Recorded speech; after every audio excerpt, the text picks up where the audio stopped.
va se laisser, mettez-vous en ligne. J'espère que vous m'entendez, parce qu'il y a des gens qui disent, bon, ils n'attendaient pas. Mettez-vous en ligne, mettez-vous en ligne, mettez-vous en ligne, mettez-vous en ligne. Connectez-vous massivement. Connectez-vous massivement, connectez-vous massivement, connectez-vous massivement, connectez-vous massivement, on se laisse. Voilà, et n'hésitez surtout pas de vous abonner. L'incontournable. Abonnez-vous, abonnez-vous, abonnez-vous. Donc, on va faire un petit point. On va faire un point. On va parler de stratégie militaire. On va parler de stratégie militaire. C'est très important. Voilà. On parle toujours de l'Ukraine, mais quelle stratégie qui est utilisée en Ukraine? La stratégie russe qui est utilisée en Ukraine, c'est très important. Donc, on va en parler un peu. Connectez-vous, connectez-vous, connectez-vous. Le général Armageddon. Le général Armageddon. On va parler de lui et sa stratégie militaire. Ce qui agace les Occidentaux. Hein? Ça agace beaucoup les Occidentaux. Avec lui, il réussit à atteindre des objectifs militaires. Ouais. Donc, on va en parler. Bonjour, bonjour à tous et à toutes pour tous ceux qui ne me connaissent pas. Je suis l'incontournable guerre complet tout terrain. L'homme dont on parle, l'homme qui n'a pas fourreau aux yeux, l'homme qui ne mâche pas ses mots. Vous pouvez aussi m'appeler devant la vie. L'homme n'est rien, gouverneur italien, docteur Mondon, appelez-moi Boubou, laisse-moi mourir 5 plein droit, El Patrino, Camari, Desaoula, Moudja. Alors nous voilà à nouveau devant cette caméra pour parler de la stratégie militaire du général Armageddon. Hein? Quand je parle du général Armageddon, je vais parler du général russe qui s'occupe des opérations spéciales russes en Ukraine. C'est très important. Donc pour commencer...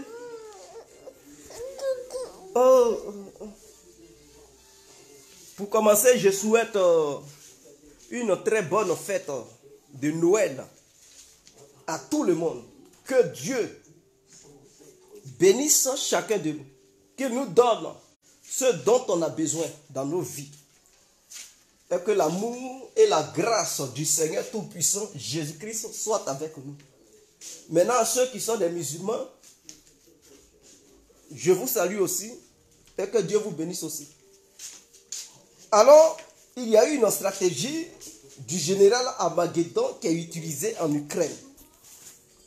Comment faire pour détecter les batteries anti-aériennes ukrainiennes et occidentales qui se trouvent sur le territoire ukrainien? C'est très important. Parce que à la télé, vous entendez ça et là pour dire 60% des missiles qui ont été lancés ont été abattus. Est-ce que vous comprenez? Hein, on a battu tant, mais vous constatez que après cela, il y a des dégâts. Il y a des dégâts. Mais pourquoi certains missiles sont abattus et d'autres ne sont pas abattus? Qu'est-ce qui se passe? Qu'est-ce qui se passe? Je vais vous expliquer. Le général Armageddon utilise une stratégie qui est très vieille. Une vieille stratégie. Mais c'est une stratégie très efficace que toutes les armées du monde devraient étudier. C'est très important. Vous savez que les batteries anti-aériennes sont souvent cachées. Donc l'Ukraine place ses batteries anti-aériennes dans une zone loin de 100 km sur la ligne de défense. Sur la ligne, sur le front. C'est-à-dire leurs batteries anti-aériennes sont situées à 100 km de là où les hostilités se passent. Pourquoi ils font ça? Pour ne pas que les Russes frappent les batteries anti-aériennes à travers des obus. Parce que c'est difficile d'intercepter des obus. On peut intercepter des missiles, des drones, mais pas des obus. Donc si les batteries anti-aériennes sont proches de la ligne de front, mais avec les obus, on peut les détruire. sans que ces batteries ne puissent point intercepter un obus quelconque. Est-ce que vous comprenez? C'est très important. Maintenant, je vais vous souligner quelque chose. Pourquoi les Ukrainiens réussissent à frapper toujours le Donbass? Ils réussissent à frapper toujours le Donbass parce que la ligne de front est proche. Et avec les obus, les batteries, les systèmes de défense aérienne ne peuvent pas intercepter les obus. Est-ce que vous comprenez? Donc, les obus peuvent être lancés par les César, parce que leur système César, là, c'est un obus. Hein. Ce sont des systèmes d'obus qu'ils ont mis sur un camion. Est-ce que vous comprenez? Donc, les obus, là, ça peut frapper à 80 km, 60 km, 70 km. Mais les obus, on ne peut pas les intercepter comme ça. C'est difficile d'intercepter les obus, mais c'est facile d'intercepter les missiles. Donc, comme la ligne de front n'est pas loin du Donetsk et de Lugansk, donc les Ukrainiens utilisent les obus pour frapper toujours le centre de Donetsk et de Lugansk. Voilà pourquoi tout le temps ils bombardent là-bas. Parce que la batterie antiaérienne, pour qu'elle réagisse, il faudrait que la ligne de front soit un peu loin. Donc ça permet à la batterie, au système de défense aérienne, de réagir, de détecter le missile qui vient et de lire sa trajectoire et lancer d'autres missiles pour l'intercepter. Mais quand c'est proche, d'ici le logiciel qui permet au système de défense aérienne puisse localiser, détecter le missile, c'est déjà trop tard. Et donc le missile arrive à bon port. Voilà pourquoi les Ukrainiens réussissent à frapper le territoire russe qu'on appelle Belgorod, qui est situé seulement, ce n'est pas situé loin, c'est situé peut-être à 13 km de la ligne de front, côté ukrainien. Donc du coup, à 13 km, quand on lance un missile ou on lance un obus, la défense antiaérienne ne peut pas repérer ça tout de suite. Mais si c'est situé à 200 km, à 150 km, oui, le système de défense aérienne peut localiser ça et neutraliser ça. Est-ce que vous comprenez? Donc, en Ukraine, ce qui se passe, le général, parce que les Occidentaux ont envoyé assez de missiles de défense aux Ukrainiens. Mais pourquoi les Russes... Oh, merci Mimi. Oh, lève-toi. Pourquoi les Russes réussissent toujours à détruire des objectifs militaires sans que les systèmes de défense aérienne ukrainiens ne parviennent pas à neutraliser tous les missiles? Voilà le général ce qu'il utilise. Quand l'Ukraine annonce des arrêts aériens sur toute l'étendue du territoire ukrainien, il y a un avion radar russe qui se lève pour collecter les données. Donc c'est un radar volant. Et il vole à haute altitude. Il est très loin, mais il n'est pas dans l'espace aérien ukrainien. Soit il est dans l'espace aérien biélorusse, soit il est dans l'espace aérien russe. Il vole à haute altitude. Et donc, son radar peut atteindre 6000 km de balayage. Est-ce que vous comprenez? Donc, son rayon d'action, ça peut atteindre 6000 km. Donc, même s'il est dans l'espace aérien biélorusse ou dans l'espace aérien russe, il balaie tout le territoire ukrainien. Donc, même le territoire de l'OTAN. Donc, son radar parvient à atteindre là-bas. Donc, il voit les cibles militaires. Mais comme les systèmes de défense aériens, souvent, ils éteignent ça. Pour ne pas que ça soit localisé, ils peuvent éteindre ça. Et donc, quand c'est éteint, l'avion volant, radar de détection, ne peut pas voir ces systèmes. Alors, qu'est-ce que le général Armageddon il fait? Soit l'Ukraine a deux choix. Soit l'Ukraine préserve ses radars et dit, bon, on ne peut pas allumer nos radars ou bien on ne peut pas lancer nos systèmes de défense antiaérienne contre les cibles aériennes qui viennent pour frapper l'Ukraine et ces missiles atteignent leurs objectifs. ou soit ils allument leur radar, ou bien ils éteignent leur radar, mais les radars tirent.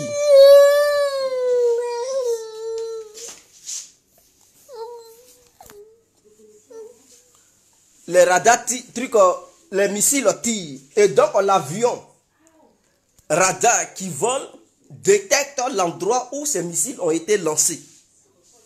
Alors, qu'est-ce que le général Armageddon il fait? Il utilise deux méthodes. La première méthode, c'est qu'il lance les drones gérants 2, qu'on appelle les drones Shahed iraniens, que vous voulez. Secondo, il lance les missiles de croisière.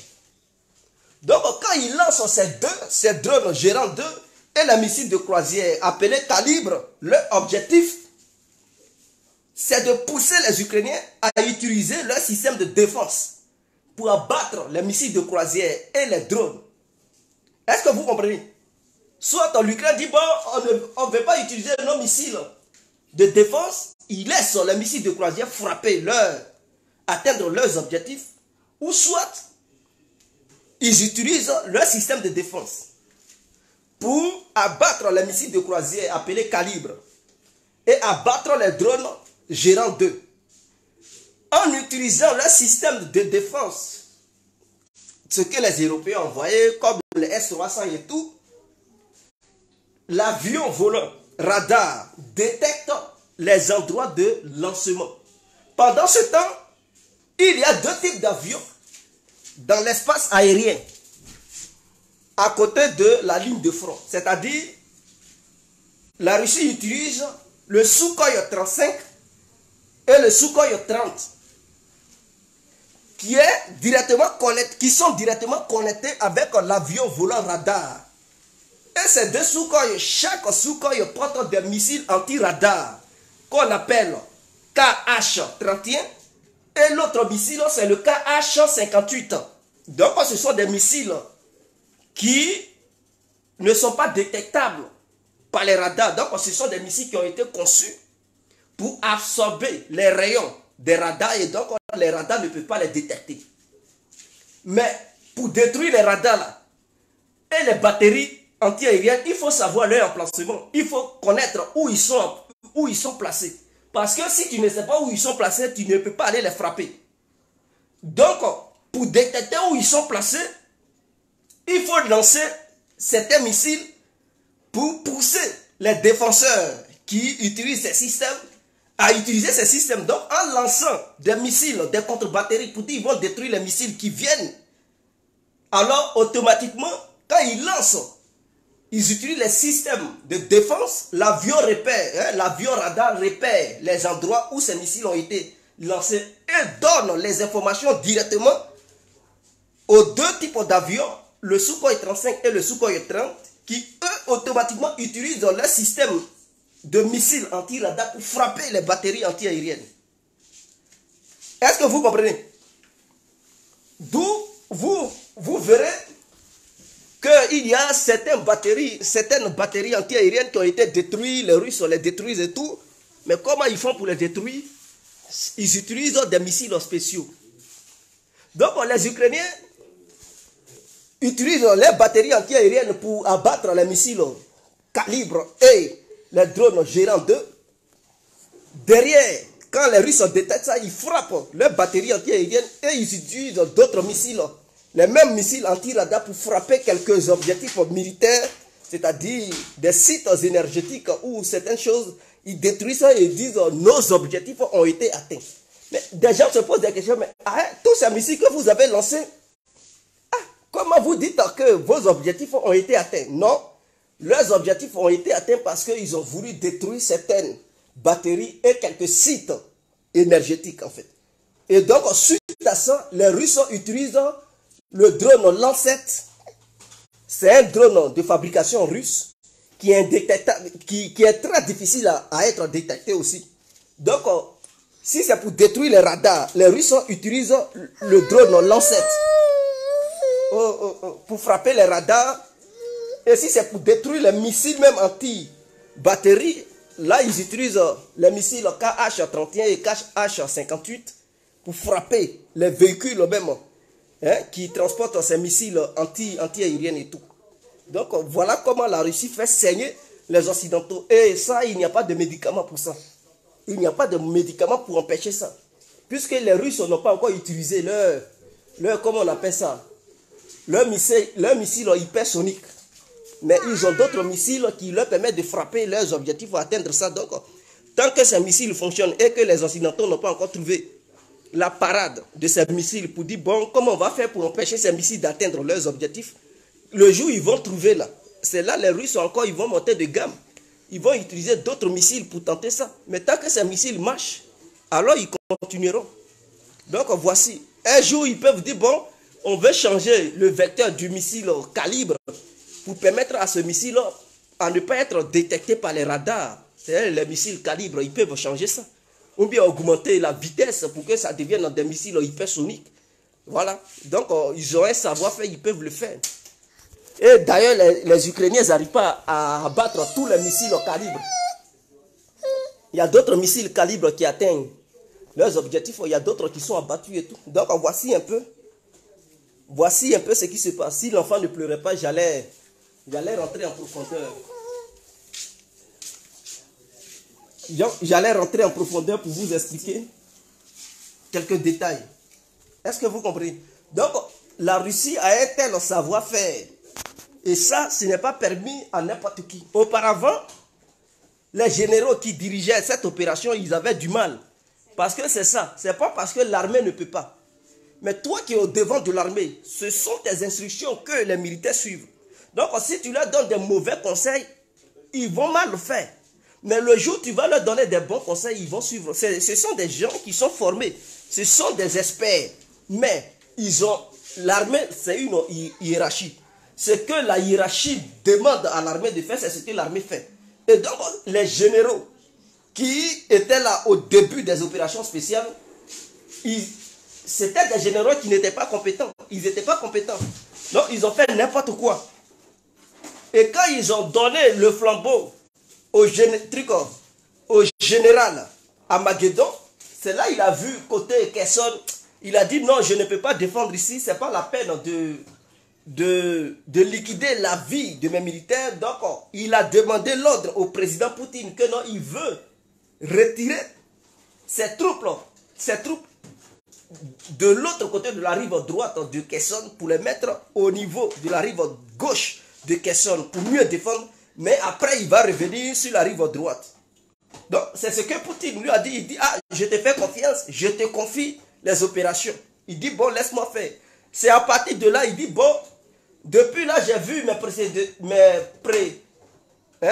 prédécesseurs, ils n'ont jamais utilisé des frappes en profondeur pour déstabiliser les lignes de trucs d'alimentation, les voies ferrées, le système énergétique ukrainien. Mais il faut frapper ça, c'est tout ça là qui est la guerre. Il faut frapper ça pour affaiblir l'ennemi. Que sans ça, l'ennemi sera fort. Donc, c'est à partir du moment où il a pris le devant des choses, il a commencé à frapper. Et les Occidentaux ont commencé à étudier ce monsieur. Ils ont dit, mais c'est quelqu'un à qui il faut respecter. C'est quelqu'un qui est très intelligent. Donc, lui seul, face à tous les généraux de l'OTAN réunis, qui dirigent les opérations ukrainiennes, mais Sorovikin, appelé le général Armageddon, il fait face. Et il a réussi à stabiliser la ligne de front. Et c'est maintenant, c'est lui qui avance. Il dit non, la poule finit de manger sa nourriture en picorant. Les grains un à un. Et donc, accélérer la guerre, accélérer les opérations, lancer des offensives, pousse à celui qui lance des offensives sans calcul de perdre la guerre. Et donc, lui, il sait ce qu'il fait. Il va petit à petit, mais sûrement, et il va atteindre ses objectifs. C'est ce que ses prédécesseurs avaient fait et ils avaient eu tort. Parce qu'au début, quand ils ont lancé les opérations dans toutes les directions, n'importe où, sans tenir compte de... Et ils ont créé une ligne de front de combien de kilomètres là? sans tenir compte de ça. Mais lui, le général Armageddon, il dit non. Il ne faut pas s'éparpiller partout. Il faut se concentrer dans des endroits. Il tente. Et il voit que ici, là, ça bouge. Il concentre les efforts là-bas pour prendre du territoire. Le jour où les Ukrainiens vont envoyer un renfort pour faire blocage, il tente encore d'autres lignes, il frappe là-bas. Quand il voit que ça bouge, il avance. Et c'est ce qu'il fait. En même temps qu'il le fait, il déstabilise l'arrière de l'Ukraine en frappant les lignes ferroviaires, en frappant truc pour perturber le système énergétique, non seulement pour éviter aux Ukrainiens de donner l'électricité aux Européens, ça c'est un, pour pousser les Européens à dépenser, parce qu'ils se sont initiés là-dedans. Donc il faut aussi les faire saigner économiquement parlant. Parce qu'en frappant ça, les Européens seront obligés de dépenser beaucoup d'argent pour permettre au peuple ukrainien de survivre. Sans ça, le peuple ukrainien va se rebeller contre les Européens. Donc les Européens, ils ne s'attendaient pas à ça. Et donc, ils se sont jetés dans un bourbier que eux-mêmes, ils ne pensaient pas que ça allait devenir ainsi.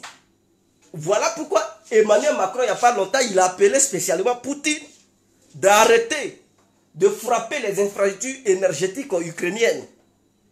Et qu'il n'a qu'à stopper ça. Pourquoi? Parce que ça fait maintenant mal à l'Europe.